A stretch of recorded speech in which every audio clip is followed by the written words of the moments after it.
Dê uma boa noite aí para a pessoa que está do seu lado. Diga boa noite. Diga, é uma honra estar com você nessa noite. Glória a Deus. Livro de Hebreus, capítulo 10.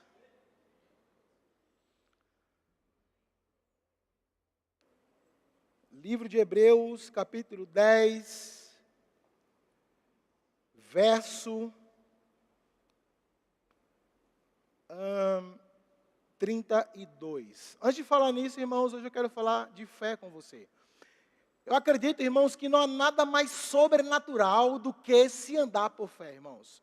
Fé é um poder sobrenatural. Fé é algo totalmente sobrenatural, irmãos, porque a fé, ela não precisa de algo natural para se manifestar. Porque Paulo diz que viver por fé é viver por aquilo que você não vê. É viver por aquilo que você não sente, mas que você sabe por dentro, que é uma convicção que aquilo existe. Sabe, irmãos, a fé, ela tem o poder de subjugar aquilo que você está vendo.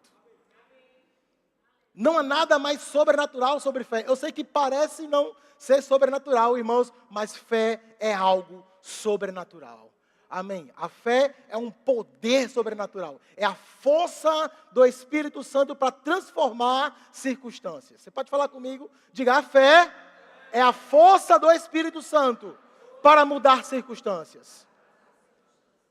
Sabe, irmãos, e quando nós vamos falar de fé, lá no Rema você aprendeu, e se você não fez o Rema, ano que vem você vai aprender, amém? Que existe praticamente 3 grandes grupos que nós vamos estudar, que nós precisamos estudar quando estamos falando de fé. O primeiro grupo é sobre o que é a fé.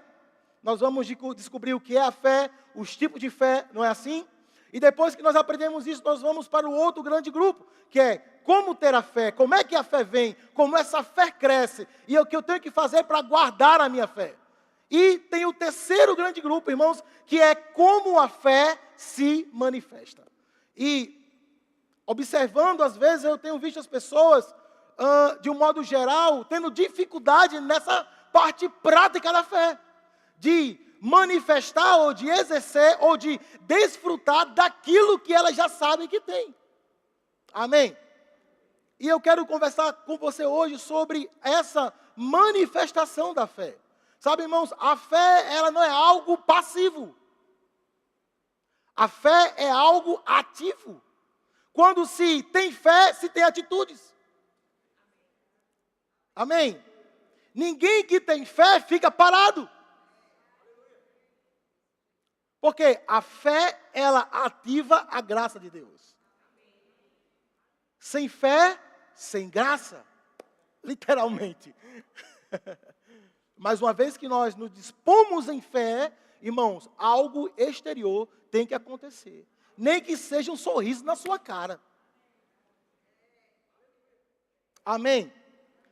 E é nisso que fala Hebreus, no capítulo 10, a partir do verso 32. Leia comigo. Fala assim, Hebreus, capítulo 10, versos 32. Lembrai-vos, porém, dos dias passados, em que, depois de seres iluminados, suportastes grande combate de aflições. Em parte fostes feitos espetáculos com vitupérios e tribulações, e em parte fostes participantes com os que assim foram tratados. Deixa eu falar, esses irmãos aqui dessa igreja são aqueles irmãos. Essa igreja foi formada lá na perseguição que teve lá quando Estevão foi apedrejado. Você lembra disso? Estevão foi apedrejado e teve grande perseguição que os irmãos se espalharam. Pronto. Esse pessoal aqui fazia parte desse tempo aí. É por isso que ele fala, olha, fiquem lembrados de como vocês receberam o Evangelho. Vocês receberam o Evangelho debaixo de perseguição. Lembrem-se disso. E ele vai continuar aqui, ó. Versículo 34. Porque também vós vos compadecestes dos que estavam nas prisões, e com grande alegria vocês permitiram a expoliação dos vossos bens. O que é a expoliação dos vossos bens? É uma palavra mais legal que Paulo usou para dizer assim, vocês se deixaram ser roubados. Porque ele estava sendo perseguido e tem que deixar tudo para trás. Não dava tempo de pegar as coisas. Porque pegando as coisas, eles iam ser presos, torturados. Então eles deixaram tudo para trás por causa da alegria de crer no Evangelho. Agora, esses mesmos irmãos, é por isso que o autor de Hebreus escreve essa carta, por quê? Porque esses mesmos irmãos estavam passando novamente por perseguição e ele estava querendo desistir da fé. Ele fala, oxe, como é que pode? Eu estou crendo aqui em Jesus, estou aqui na igreja e estou sofrendo perseguição. Não, eu vou voltar lá para o judaísmo. E aí é por isso que o autor de Hebreus, ele enfatiza que Jesus é maior do que Moisés, que o evangelho, que o judaísmo é sombra do evangelho de Jesus Cristo. Então ele começa a mostrar para aquele povo, rapaz, não faça isso, permaneça na fé. Não volte para trás, porque Deus não se agrada daquele que retrocede, daquele que abre a mão da fé e volta lá para a religião que tinha. Não, Deus se agrada daquele que permanece, que não desiste, que vai até o fim. Então ele começa a estimular esses homens, a essa igreja, a não abandonar a fé por causa da perseguição que eles estavam passando. Aí é por isso que ele fala, vocês lembram que quando vocês receberam com alegria, vocês também estavam passando por perseguições? Então permaneça nessa fé. E aí quando chega no verso 36, fala assim, porque vocês necessitam de paciência, para que, depois de haver desfeito a vontade de Deus, que vontade de Deus é essa? Diga, permanecer na fé. Não desistir do evangelho. Permanecendo na fé, vocês alcancem a promessa. Amém? Aí no versículo 37 ele diz, ele vai usar o texto lá de Abacuque no capítulo 2. Ele vai fazer uma aplicação desse texto no contexto desse povo. Ele fala, porque ainda um pouquinho de tempo, o que há de vir, virá e não tardará. Ele fala assim para ele, irmãos, permanece na fé. Por mais que tenha passado perseguição, tribulação, permaneça na fé, porque se vocês forem perseverantes na fé, vocês vão alcançar uma grande promessa. Que grande promessa é essa, irmãos? Ter o corpo transformado e viver para sempre com o Senhor. Aí ele fala, e não só isso, aquele que disse que está vindo, quem que disse que está vindo, irmãos? Diga, Jesus. Aquele que disse que está vindo, ele vai vir de verdade. Então permanece firme até lá. Até ele vir, não abre mão. Então ele fala, olha, vocês estão passando por tribulação, mas ele falou que está vindo. Então permaneça firme na fé, crendo no evangelho. Aí ele disse, mais, diga assim, mais. Então ele vai trazer um contraponto daquilo que ele está dizendo. Se ele falou assim, olha, permanece na fé, fique na fé até que ele venha, ele disse, mais. O justo viverá pela o quê? Ou seja, enquanto eu estou esperando a promessa de um dia ser arrebatado, até lá eu vivo como? Pela fé. O que ele está ensinando aqui é vocês não têm a obrigação de viver sempre sofrendo. Até lá, vocês podem viver pela fé. Ele disse, o justo, quantos são justos aqui? O justo vive pela fé. Não há um outro modo de se viver, irmãos, a não ser pela fé. Tudo que o justo precisa para viver até a volta de Cristo, ele tira da sua fé. Amém, irmãos? E aí no versículo 11, parece que ele já responde uma pergunta que eles poderiam perguntar. Porque ele fala, olha, vocês estão sofrendo agora, mas fica tranquilo que ele está vindo. Mas até lá, não fica sofrendo não, vai vivendo pela fé. Qual é a pergunta que eles poderiam fazer? Mas o que é fé? Aí ele já responde no capítulo 11. Aí ele diz, ora, a fé é um firme fundamento das coisas que se esperam e a prova das coisas que se não veem. Esse texto aqui é um recurso literário usado na literatura hebraica, que ele repete a mesma coisa em duas frases, chamado de paralelismo semântico. É a mesma coisa em duas frases com palavras diferentes. O que ele está falando aqui? A fé é uma convicção daquilo que você não está vendo. Você não precisa de ver para desfrutar da sua fé. Amém? Nesse texto aqui, irmãos, eu sempre olhava esse texto e quando eu ia ver sobre fé, eu fazia o que todo mundo faz. Ia lá no dicionário grego, procurava a palavra fé, apertava lá no dicionário, abria e tem lá pistes. Não é assim? Aí você tem lá 3 campos semânticos para a palavra pistes, e no geral ele vai dizer que pistes é uma convicção fundamentada naquilo que você não vê, mas somente naquilo que você escuta. Só, irmãos, que tem um pequeno problema, é que muitas vezes os autores bíblicos, eles vão dar a sua definição para aquela palavra. Vou dar um exemplo para você. Paulo usa lá em Romanos a palavra adoção de filhos. O que é adoção de filhos? É você ter um filho que não é seu de sangue. Mas João disse, certamente nós somos filhos. E aí, quem está certo? João ou Paulo? Qual a diferença? A diferença é que o uso que Paulo faz da palavra de adoção de filhos não é o mesmo que o significado no original quer dizer. Amém?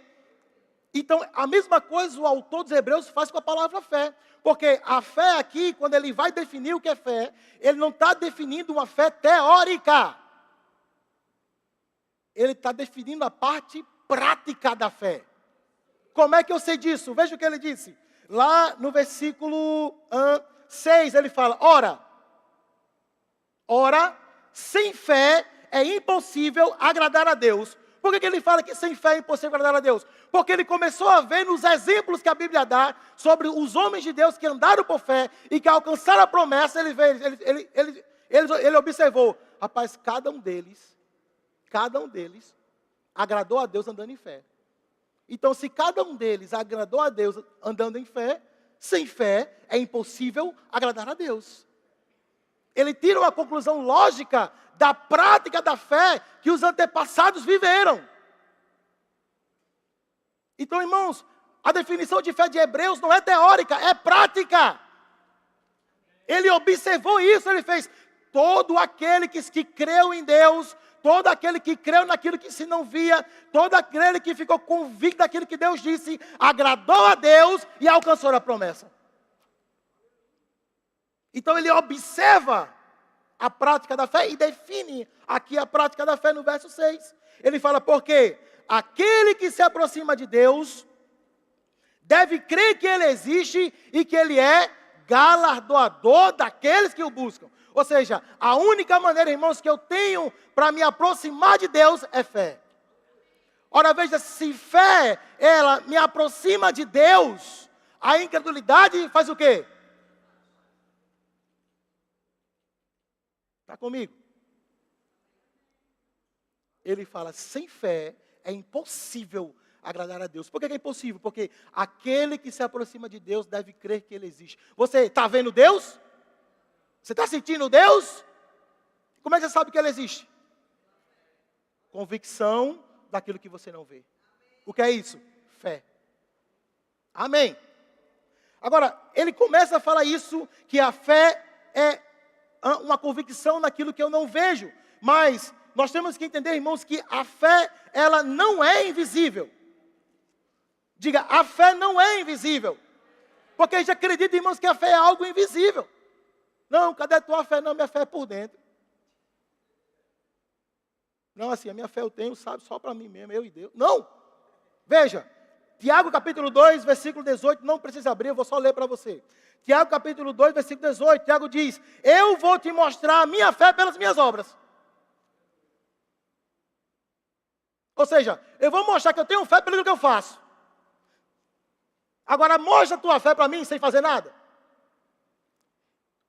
Marcos capítulo 2, verso 4 e 5, diz Jesus falando para aqueles paralíticos, vendo-lhes a fé, ou seja, Jesus viu o quê? A fé.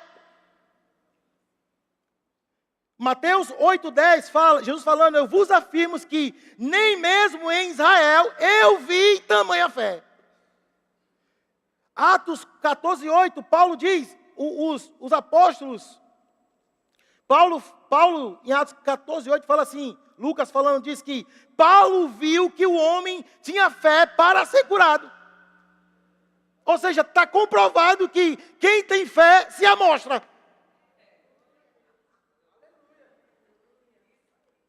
Não, irmãos, mas minha fé é invisível. Não, o que é invisível é aquilo o que a fé vai manifestar. A fé é a convicção daquilo que eu não vejo, mas a fé não é invisível. Quem crê tem que demonstrar de alguma forma que está crendo, irmão. Porque a fé dá para ver. Diga, a fé dá para se ver. Aleluia. Então, foi isso que o autor dos Hebreus viu. Foi assim que ele definiu o que era fé. Amém? A fé, irmãos, do tipo de Deus, está mais próximo da prática do que da teoria. E eu tenho chamado de mestre, gosto muito de teoria. Mas a fé está mais próximo da prática, irmãos. Amém? Agora, aleluia. O que nós vamos ver aqui na continuação, quando ele começa a relatar, irmãos, a galeria da fé, não é assim? Foram homens, mulheres, pessoas que eram importantes para aquele povo, que poderiam servir de exemplo para que eles perseverassem na fé. E ele começa a demonstrar, irmãos, homens e mulheres que andaram por fé. Eu quero que você observe aqui que na galeria dos heróis da fé, veja no versículo 8, fala que pela fé, Abraão, sendo chamado, obedeceu, indo, diga assim, indo. Ele obedeceu o quê? Indo para um lugar que havia de se receber por herança e saiu. Quem saiu? Você está lendo não, irmão? Você trouxe a Bíblia? E saiu, quem saiu? Abraão saiu. Versículo 17 fala que, pela fé, Abraão fez o quê? Ofereceu. Versículo 17, pela fé, Abraão ofereceu. Versículo 27 vai dizer, pela fé, deixou o Egito. Versículo 29, pela fé, veja, passaram o Mar Vermelho. Veja, não foi Deus que fez eles passarem. Pela fé, eles passaram. Verbo na voz ativa. Eles passaram. Agora veja no versículo 33. Veja o que diz. 32 fala, e o que mais direi? Faltar-me-ia o tempo contando a história de Gideão, de Baraque, de Sansão, de Jefité, e de Davi, e de Samuel e dos profetas. Ele ainda coloca aqui um dever de casa para eles. Ó, não tem um tempo não, mas depois você lê em casa. Aí ele diz, no versículo 33, os quais, pela fé, que foi que eles fizeram pela fé? Deus venceu. É assim que está escrito? Não. Eles venceram. Pela fé, eles praticaram justiça. Pela fé, eles alcançaram promessa. Pela fé, Deus fechou a boca do leão. É assim que está escrito? Não. Eles fecharam a boca do leão. Pela fé, Deus apagou a força do fogo. É isso que está escrito? Não. Pela fé, eles apagaram a força do fogo. Pela fé, eles escaparam do fio da espada. Pela fé, eles da fraqueza tiraram força. Você percebe aqui o seguinte, irmãos. Que nessa história da fé, existe uma responsabilidade que é nossa. Você está comigo? Porque às vezes nós acreditamos que andar pela fé é andar crendo que Deus vai fazer. Mas não é isso que o autor de Hebreus está ensinando. Ele está falando que andar pela fé é crer e fazer alguma coisa. Você está percebendo isso? Que é uma responsabilidade nossa, porque, afinal de contas, Deus nos chama de cooperadores. Se fosse para fazer tudo sozinho, para que a gente?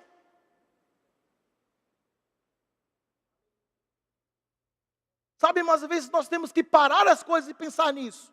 Porque às vezes nós estamos esperando que Deus faça e Deus esperando que a gente manifeste o que Ele já fez.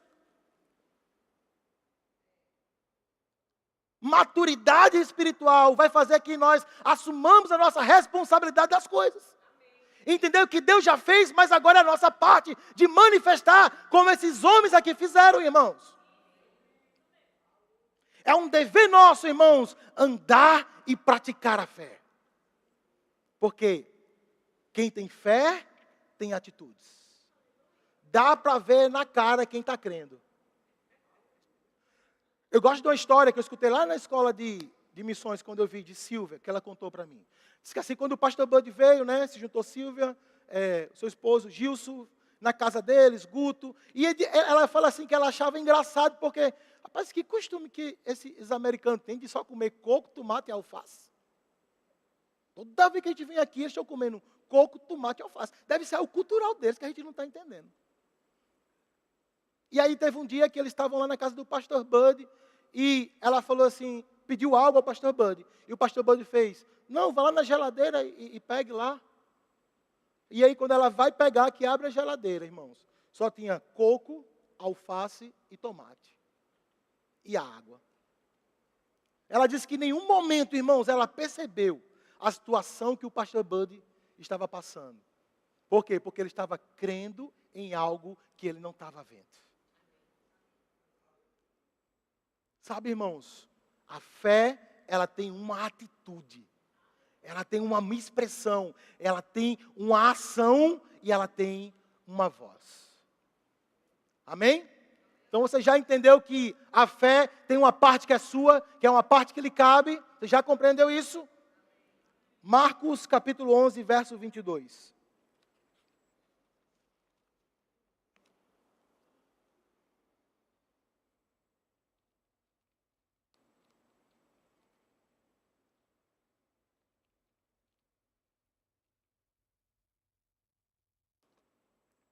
Você conhece esse texto, né? Conhece esse texto aí, irmão? Marcos capítulo 11, no verso 22, fala assim: E Jesus, respondendo, disse-lhes, tende fé em Deus. Não é assim? Tende fé em Deus. Lendo o livro do irmão Reagan, qualquer livro sobre fé que você pegar dele, ele vai dizer que a melhor versão para esse texto é: tende a fé do tipo de Deus. Mas eu tenho dificuldade de aceitar isso. Por quê? Porque eu nunca vi isso. Toda vez que eu leio tende a fé em Deus. Eu compro 20 versões, as 20 vem assim. Mas aí a gente vai avançando e amadurecendo, e eu comecei a estudar esse texto, irmãos. E de fato, a melhor versão para esse texto não é tende a fé em Deus, mas é tenha a fé de Deus. Por quê? Primeiro, pelo próprio contexto que Jesus está aqui ensinando, ele não está ensinando alguém ter fé em Deus, mas ele está ensinando o que faz aquele que tem a fé de Deus. O texto aqui não está ensinando de crer que Deus vai fazer algo. O texto aqui está ensinando de que o que faz aquele que crê em Deus, aquele que tem a fé de Deus. Amém? Se você for pegar as explicações teológicas desse texto, e assim, eu gosto de teologia, irmãos. Eu gosto muito. Mas eu gosto muito até que a teologia não vá de encontro com a palavra de Deus. Porque se for, eu fico com a palavra de Deus. A palavra de Deus é um terreno sólido, a teologia não. Amém? Porque a teologia é feita por homens. Mas a palavra de Deus é de Deus. Amém? Então, a teologia tem dificuldade com esse texto aqui de assumir o que ele de fato está querendo dizer. A primeira interpretação sobre esse texto de Marcos 11, 22, é que aqui é um texto que Jesus está se referindo a uma metáfora. Jesus não está aqui ensinando de fato, não. Ele está trazendo um entendimento, é uma metáfora, são simbolismos. Aqui ele está ensinando que essa figueira não é uma figueira literal, é um simbolismo para Israel. Que Israel não estava dando fruto, que só tinha aparência. E aí Jesus veio, na nova aliança da graça, para exterminar a lei, para exterminar Israel. É isso que esse texto está querendo dizer, mas não é.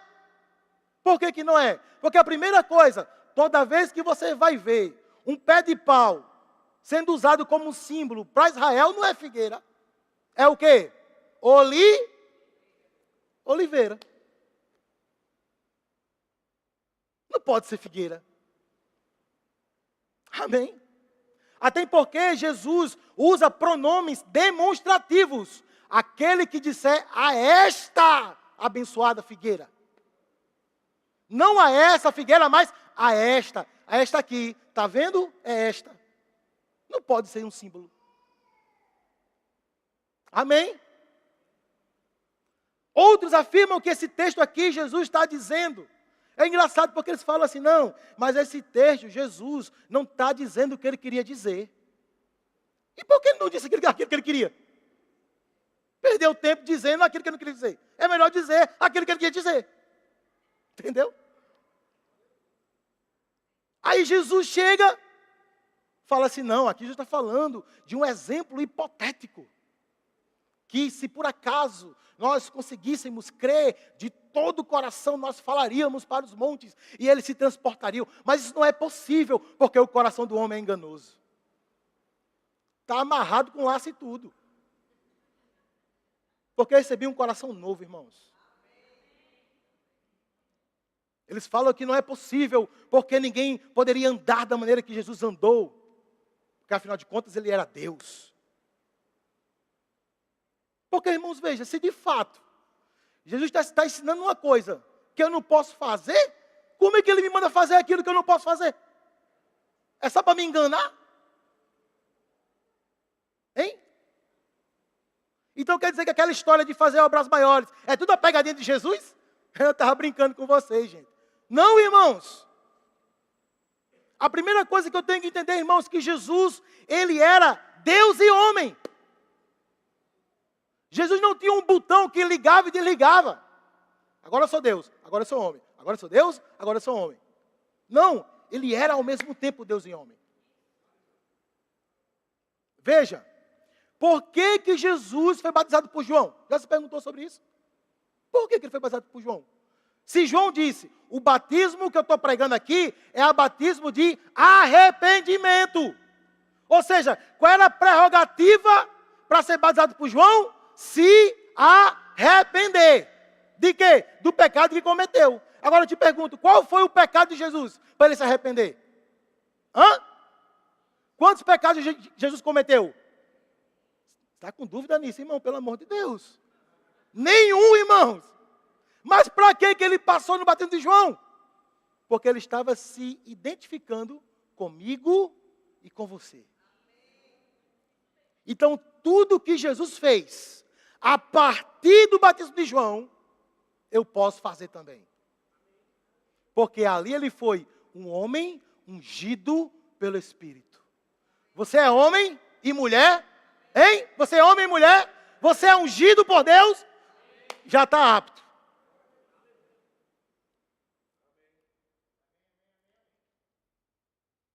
Nesse texto aqui, no começo do texto, vai dizer assim, ó. Jesus teve o quê? Fome. Não foi assim? Deus tem fome. Deus não sabe nem o que é isso. Então, se ele teve fome, ele era o quê? Homem. Aí diz que, depois disso, ele foi até a figueira. Para quê? Por que ele foi lá na figueira? Para ver se tinha, que ele não sabia. Tem alguma coisa que Deus não sabe? Não. Então, se Jesus não sabia, se tinha, denuncia mais uma vez que ele era homem. Porque se ele tivesse com seus poderes divinos, não tinha para que ir lá. Concorda comigo? Então, quando Jesus ensina aqui, irmãos, ele tem a expectativa que os seus discípulos aprendam como é que se faz a coisa. Ele fala com a figueira, os discípulos escutam. No outro dia, Pedro diz, ei, olha, a figueira que tu falou, secou. Jesus poderia dizer assim, não, Pedro, não entre nessa seara, porque a partir daqui só eu posso fazer, porque eu sou Deus. Mas não foi isso que ele falou. Ele começou falando assim: Pedro, deixa eu te falar uma coisa. Qualquer um pode fazer isso também. Que loucura. Qualquer um pode fazer isso que eu fiz. Então, quando você vai estudar esse texto aqui, tende fé em Deus, com certeza, irmãos, a melhor versão é: tem a fé do tipo de Deus. Amém? Primeiro, por causa do contexto que Jesus está falando, do que ele está ensinando. Ele não está ensinando sobre ter fé em Deus, novamente falando. Ele está falando sobre o que se faz com aquele que tem a fé de Deus. É isso que ele está ensinando. E quando você vai estudar as palavrinhas lá no original, você vai ver que a palavra theos, que é a palavra Deus, ela é um substantivo. E é um substantivo do caso genitivo. Ah, Neito, mas por que isso é importante? Por quê? Porque o caso genitivo no grego dá uma ideia de posse.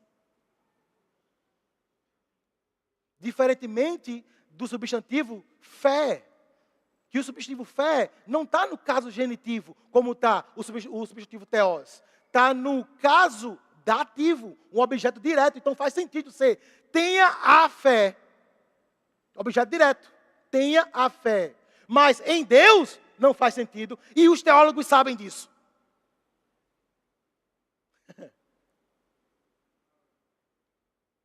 Se eles sabem disso, por que não coloca tenha a fé de Deus? Porque a tradição não permite isso. A tradição não permite que você fale e tenha aquilo que você falou. E aí sofremos calados. Acreditando que é a vontade de Deus passar por essa miséria que eu estou passando. Não, irmãos. A melhor versão para esse texto é: tenha a fé de Deus. A fé do tipo de Deus. A fé que criou todas as coisas. Como é que Deus criou todas as coisas? Falando. Diga, falando. Tem duas versões em português que os autores já tentam trazer esse texto, tem a fé do tipo de Deus. Uma é a versão literal do texto tradicional. Ele vai trazer uma notinha dizendo assim: a gente traduz como a fé em Deus, mas acredito que poderia ser, tenha a fé de Deus. Por que ele não coloca direto logo, tenha a fé de Deus, para não fazer raiva aos seus amiguinhos teólogos? Está mais comprometido com aquilo que os teólogos pensam do que aquilo que a Bíblia está querendo dizer. E uma outra versão que existe, que traz também uma nota sobre tenha a fé de Deus, é a versão Almeida, revista, corrigida e anotada. Nesse texto ele vai trazer lá uma notazinha que pode ser traduzido como a fé do tipo de Deus. O que isso me diz, irmãos? Que o irmão Rega está certo. Rodei para descobrir, é isso mesmo. Então, nesse texto aqui, Jesus está trazendo a responsabilidade para aquele que crê. Ele fala: tenha a fé do tipo de Deus, porque em verdade eu vos digo que qualquer um, que é esse qualquer um? Qualquer um que tenha a fé do tipo de Deus. Qualquer um que tenha a fé do tipo de Deus vai dizer a este monte. Não é que Deus diz, é você que diz. Ele está falando, se alguém disser e não se Deus dizer. Ele não está, irmão, ensinando aqui a falar com Deus sobre a figueira. Ó Senhor, Tu sabes de todas as coisas. Estás vendo aqui, né? Ó, excelso Deus, a figueira está aqui e eu estou com fome. Ó Deus, faz alguma coisa. Não é isso que ele está falando. Ele está falando, oxi, não tem fruto não? Eu sei como fazer. Amém? Ele está dizendo, se você disser, não se Deus dizer, porque Deus já disse. Quem tem que dizer agora? É você agora.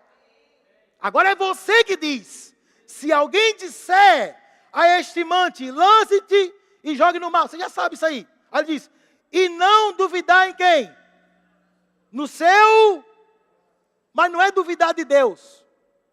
Não é duvidar daquilo que Deus disse. É duvidar daquilo que você disse. Você entende, irmão, que você pode crer naquilo que Deus disse e duvidar daquilo que você está dizendo? Rapaz, será que vai acontecer só porque foi eu que disse? Não, acho que se foi o pastor dizendo, vai acontecer. Isso é coisa de menino, irmãos. O irmão Reagan fala em vários livros dizendo assim que você pode usar a sua fé para o outro, desde que o outro seja o bebê espiritual. Mas se você está grandinho demais, irmãos, você tem que começar a crer naquilo que você está dizendo. Aquele que tem a fé do tipo de Deus, diz e crê naquilo que está dizendo. E Jesus disse, olha, se crê naquilo que está dizendo, vai o quê? Vai acontecer aquilo que está sendo dito. Veja, é aquilo que eu digo. É aquilo que eu estou dizendo. É aquilo que eu estou crendo. Quem crê, fala. Agora veja aqui, Jesus aqui, ele não falou baixinho. Ei, ninguém jamais coma a fruta de ti. Com vergonha de dizer. Ele deu um grito, ei, ninguém jamais coma a fruta de ti. Por que você disse? Porque os discípulos ouviram. E muitas vezes nós temos vergonha de falar o que estamos crendo. Nós estamos crendo, chegamos lá, estamos lá na fila do banco, sei lá onde estamos, escutamos palavras negativas, aí ficamos calados. Não, é isso mesmo, tem razão. Vai acontecer uma besteira mesmo. E perdemos a oportunidade de manifestar a nossa fé. Porque não estamos falando aquilo que nós estamos crendo. Porque Jesus ensinou aqui, irmãos, quem tem a fé do tipo de Deus, tem que falar. O discípulo estava lá no barco. Socorro! Vamos morrer! Jesus, ajuda a gente! Aí Jesus falou assim, por que vocês não falaram nada? Estou esperando por mim, por quê? Fala alguma coisa. Vocês não aprenderam não como é que se fala? Tem que falar, irmãos, o que está crendo. Sabe o que significa essa palavra? Jesus disse à figueira. Sabe o que significa essa palavra dizer? É responder uma provocação.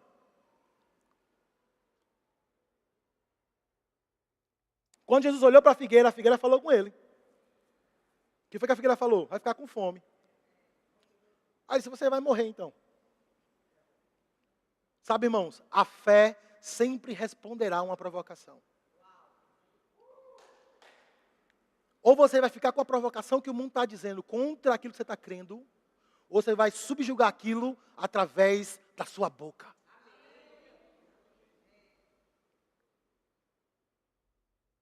Paulo disse, nós temos o mesmo espírito da fé. Como é que é isso, Paulo? Eu creio e falo, meu irmão. Jesus, irmãos, não repreendeu somente o vento e o mar, não. Ele repreendeu todo mundo que estava ali, inclusive os discípulos. Então não fique cantando no meu barquinho, tá? Jesus de Nazaré, eu não vou afundar em nome de Jesus. Não é bíblico. Porque a vontade de Deus é que eles falassem. Mas, Neide, eu falar assim, olha, eu acho que isso não é muito bíblico, não. Por quê? Porque tem um exemplo lá em Atos, capítulo 14, de Paulo que afundou. Já me perguntaram isso. Neide, se isso é bíblico mesmo, se é doutrina mesmo, por que Paulo não falou contra o mar lá no navio? Não é lógica nessa pergunta, irmãos? Porque se Jesus disse, olha, eu quero que vocês falem contra o mar e contra o vento. Aí Paulo passa a mesma situação. Será que Paulo não tinha revelação para falar aquilo? Por que Paulo não disse, irmãos? Porque nós temos que entender uma coisa. A fé, ela é limitada. A fé está limitada à vontade de Deus. Tiago diz, vocês pedem e não recebem. Por quê? Pede mal. Pede só para ostentar. Para satisfazer os seus desejos. Vocês estão fazendo tudo certinho. Tudo como anda o figurino. Mas não entendendo a vontade de Deus. Não entendendo a palavra de Deus. Jesus disse, se as minhas palavras, se vocês ficarem em mim, beleza. Se as minhas palavras estiverem em vocês, beleza. O que vai acontecer? Vocês vão ter tudo o que vocês pedirem. Agora, por que eu vou ter tudo aquilo que eu pedi? Porque eu vou estar 100% aliado à vontade de Deus. Porque a palavra de Deus está em mim e eu estou em Jesus. Agora, qual o problema? É que a gente está na igreja todo culto, mas a palavra não está em nós. Aí queremos crer e falar, eu estou falando. Vai morrer de boca seca. Porque a fé está limitada à vontade de Deus. Se é a vontade de Deus, crê e fala e vai acontecer. Se não é, fique calado. É presunção. Por que Paulo não chegou e falou assim, ei, acalme-se o mar, cale-se o vento? Porque lá no começo, Paulo disse, olha, eu vejo que vai acontecer um grande dano ao barco. Ou seja, Paulo sabia, Deus revelou para ele, Paulo, vai acontecer isso. A fé nunca vai de encontro àquilo que Deus disse. Porque se Deus avisou para Paulo, não era para ter ido. Por isso que Paulo não falou. Você acha que Paulo é doido de falar contra aquilo que Deus já tinha revelado para ele? Agora, veja só, que Paulo diz, eu vejo. Não foi um profeta do manto que veio até ele, girando. Não foi um anjo que apareceu. O que foi? Como é que Deus falou com ele? Como é que Deus falou com ele? Através do testemunho. Sabe, irmãos, às vezes nós estamos desprezando algo que é tão poderoso. Se chama testemunho interior. Por quê? Porque queremos aquilo que é místico, aquilo que é espetacular. Queremos ver o céu descendo, o fogo subindo. Queremos uma labareda de fogo. Queremos a baleia cuspindo Jonas. Mas o testemunho interior nós desprezamos. Mas o que salvou Paulo foi um testemunho interior. E através do testemunho interior, irmãos, Paulo entendeu aquilo que iria acontecer. A fé, ela está limitada àquilo que a palavra de Deus disse, irmãos. A fé, ela não vai negar os fatos. A fé não é chamar aquilo que existe como se não existisse. Não, a fé é chamar aquilo que não existe como se já existisse. Às vezes, eu estou com a dor aqui na perna, está doendo. Todo mundo está vendo eu mancando. Aí eu digo, irmão, está doendo? Não, está não, isso é mentira. Isso não é fé, isso é mentira. A resposta da fé é, está doendo, mas eu sou curado. Eu estou liso, mas eu sou próspero. Eu não tenho nenhuma arruela furada, mas nada me falta. O que é isso? Fé. Crendo naquilo que eu não estou vendo. Porque a fé é uma resposta. Diga, a fé é uma resposta. Você vai pegar um boleto lá, tem lá para pagar a conta de luz. Está falando, olha, você vai pagar a sua conta. Você olha para o seu bolso, vai dizer, não tem. E aí agora? Você vai dar uma resposta para o seu bolso. Você vai ter que ter, porque nada me falta. Sabe, irmãos, andar por fé, você só precisa saber o que é que Deus diz sobre isso. E dizer a mesma coisa que Deus já disse. Crendo no seu coração. Vai acontecer. Jesus falou com a figueira. Ele falou com a figueira, ele não ficou esperando a figueira secar. Ele falou e saiu. Não interessa, irmãos, como vai acontecer. O que interessa é que vai acontecer, irmãos. Porque você creu e disse. Ah, mas isso é confissão positiva. Então fala negativo, então. Vê o que vai dar. E Jesus disse, olha, isso funciona com um pedaço de pau, mas também funciona com um monte. Funciona com o menino também. Funciona com o que você quiser, irmãos. Lá em casa eu declaro sobre Levi, você é obediente. Você obedece seus pais. Aí ele desobedece. Aí vem na ponta da língua. Você é desobediente, viu? Não. Eu falo para ele, Por que você está desobedecendo se você é obediente? Crer naquilo que eu falo. Crer naquilo que eu falo. Aquilo que eu declaro. Você lembra de Abraão? A Bíblia diz, irmãos, que Abraão creu contra a esperança. Você sabe o que é isso? Crer contra a esperança. Ele olhava para ele, para sua esposa, qual era a esperança? Não vamos ter filho. Mas ele disse, ele creu contra isso. Ele fala, considerando o seu corpo de quase 100 anos, e o ventre de Sara, que era infrutífero, se fortaleceu, dando glória a Deus. Agora veja, irmãos, esse dar glória a Deus, não ficava assim, ô glória, ô glória, não era assim não. Cada vez que ele falava a Abraão, ele estava falando, eu sou pai de multidões. Ele glorificava a Deus, dizendo aquilo que Deus disse sobre ele. Eu sou próspero. Tudo que eu faço prospera. Eu sou abençoado. Eu fui ungido. Eu estou em segurança. O que nós estamos falando, irmãos? Deixa eu te falar uma coisa. Quando os problemas surgem, não adianta você deitar no chão e se fingir de morto, feito cachorro. Você tem que fazer alguma coisa.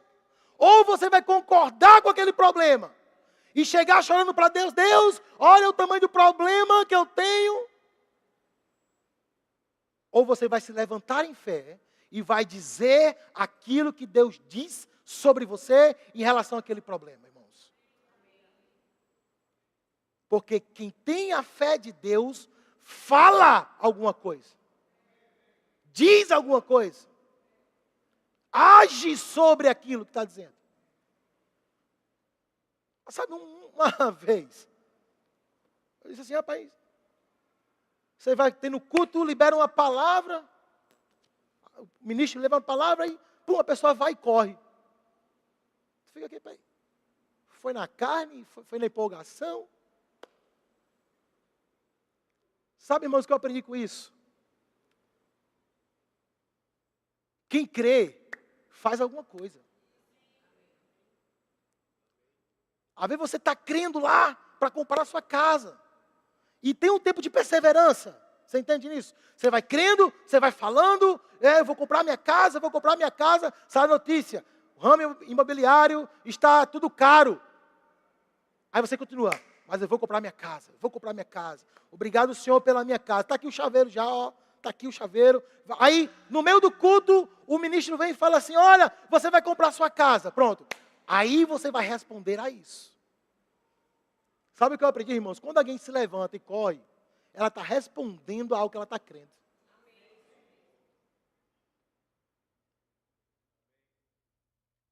Ah, mas eu nem corri, porque talvez você não está crendo em nada. Vai correr por quê? Fique sentado mesmo. Porque quem crê, age. Pedro e João olhou para aquele paralítico. Ele falou assim, ó. Em nome de Jesus, levante e ande. Aí a Bíblia diz que o paralítico não ficou pensando. Como assim? Não, de um salto. Diga, de um salto. Liberou a palavra, ele pegou e de um salto. Porque quem está curado das pernas fica em pé. Ele entendeu isso. Não tenha vergonha, irmãos, de se comportar segundo aquilo que você está crendo. Isso é fé, irmãos. Se comporte como aquilo que você está crendo. E estudando sobre isso, eu estou crendo que eu vou falar inglês. O que foi que eu fiz? Descobri um livro de Morrer que não está traduzido. Fui lá, estou lendo o livro. Algumas vezes uso o Google, uso, mas estou lendo. Estou pela fé, crendo naquilo que eu estou declarando. O que é viver pela fé, irmão? Você já perguntou por isso? O que é viver pela fé? É acordar todo dia? Não. Viver pela fé é viver crendo numa palavra de Deus. Paulo disse, agora eu vivo pela fé no Filho de Deus. Ou seja, a minha vida é porque existe algo para me fazer. O que é que Deus falou sobre você? O que é que Deus prometeu a você, irmãos? O que é que Deus liberou sobre a sua vida? O que é que Deus falou sobre a sua família? O que foi que Deus falou para você? E a segunda pergunta é, o que é que você está fazendo? Está esperando Deus fazer alguma coisa por você? Está esperando vir os anjos aparecer para você? Um profeta rodar na sua frente para você fazer algo? Faça alguma coisa hoje. O dever de crer é seu. Ah, mas o pastor nem crê em mim. O dever não é dele não. O dever é seu. Porque Deus falou com você, irmãos. Ninguém tem a obrigação de crer por você. É você que tem que crer, irmãos. Porque Deus falou com você, irmão.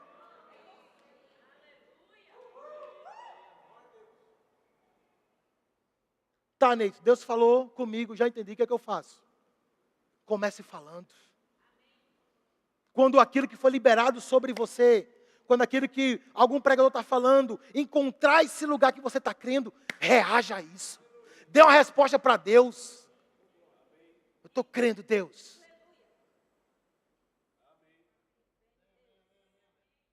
Pergunta para o seu irmão, o que Deus falou sobre você, irmãos? Qual é a promessa que você tem? Está esperando por quem? Está esperando por quem, querido? Ah, eu estou esperando por Deus. Deus está esperando por você. Existe uma expectativa do céu para que você dê resposta de fé a Ele. Faça alguma coisa com aquilo que você já tem. Ah, Neito, mas se eu tivesse R$1.000, meu irmão, pelo menos R$10 você já tem. Não, Deus falou que eu vou ser milionário. Tá ofertando para quantas pessoas? Ah, eu não estou ofertando porque eu não tenho dinheiro. Ainda não é fé isso. Porque se você está crendo que você é milionário, Deus falou com você, você vai ter muito dinheiro.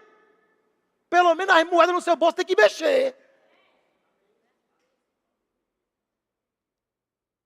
Quem crê, irmãos, que vai dar ofertas milionárias, começa ofertando 50 centavos, R$1, 2. O que é isso?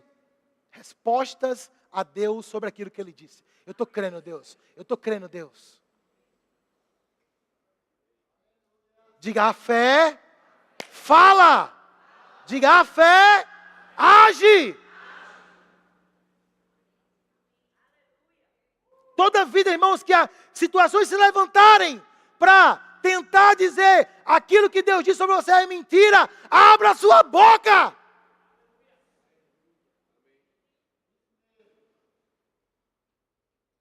Eu não sou Edir Macedo, mas fique inconformado. Fique inconformado porque aquilo que Deus ainda disse, ainda não se manifestou. E não é culpa de Deus. Somos nós que ainda estamos meio que... vai acontecer. Não vai acontecer. Todo dia acordar com essa expectativa. Pode ser hoje. Neide, como é que vai para a China? Eu sei lá como é que eu vou. Eu sei que eu vou. Deus está fazendo conexões. E eu estou entrando nisso, irmãos. Deus, eu estou crendo que é para fazer mestrado. Vou fazer mestrado. E agora, Deus, é o que? Doutorado? Vou fazer doutorado. Porque, irmãos, são respostas de fé, irmãos. Nós somos da palavra da fé. Nós somos a igreja, irmãos, que nós não somos limitados às nossas condições financeiras. São as condições financeiras que têm que se amoldar à visão que nós carregamos.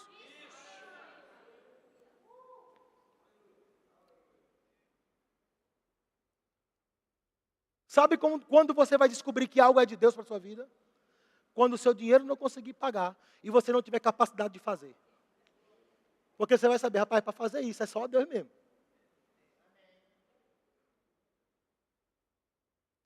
Eu aprendi, irmãos, a concordar com Deus e discordar do diabo.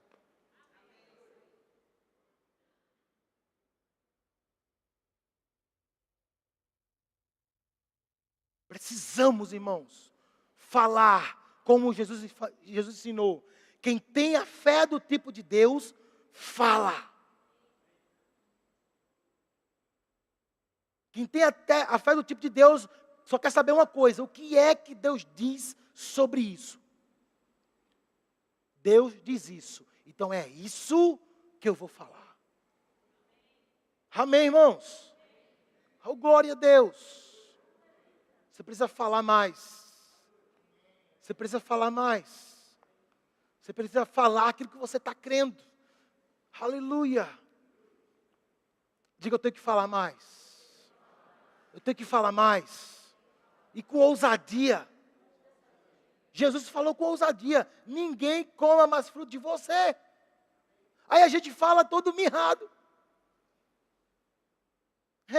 Eu acho que eu tenho unção para isso. Eu acho que eu tenho. Não, você tem unção para isso. Amém? Você pode ficar de pé?